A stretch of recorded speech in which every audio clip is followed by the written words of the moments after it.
தலைவனாக மாத்திரம் ஒரு போராளியை காண முடியாது. ஒரு போராளி தலைவனுக்கு அடுத்தபடியாக படை நடத்துகின்ற தளபதியாகவும் இருக்க வேண்டும். படை நடத்துகின்ற தளபதியாக மாத்திரம் இருந்துவிட்டால் போதாது,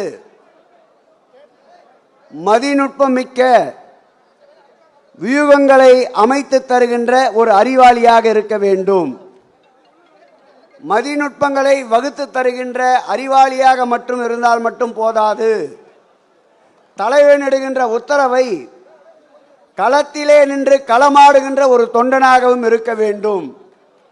தலைவனாக, தளபதியாக, மதிநுட்பத்தோடு வியூகங்களை வகுத்து தருகின்ற அறிவாளியாக, ஒரு தொண்டனாக காட்சி தருகின்ற ஒரு தலைவன் உண்டென்றால் தமிழக அரசியல் வரலாற்றில் அருமையண்ணன் திருமாவளவன் ஒருவராகத்தான் இருக்க முடியும். அவர் கடந்து வந்த பாதை 45 ஆண்டுகளுக்கு மேலாக அரசியல் களத்திலே நின்று கொண்டிருக்கின்றார்.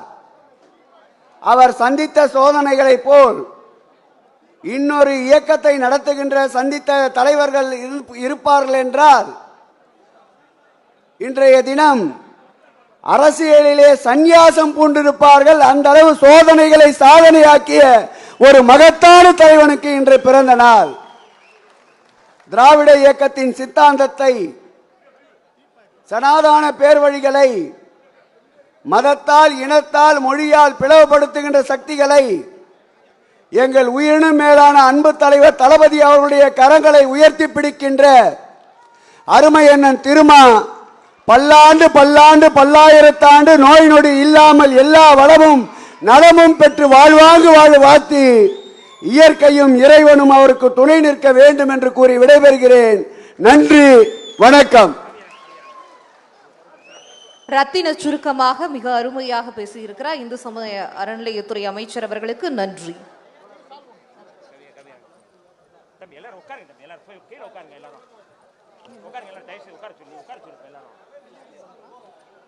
அடுத்து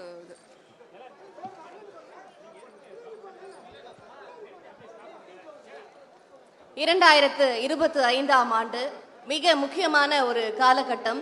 RSS நூற்றாண்டை அடையும் ஒரு காலகட்டம்.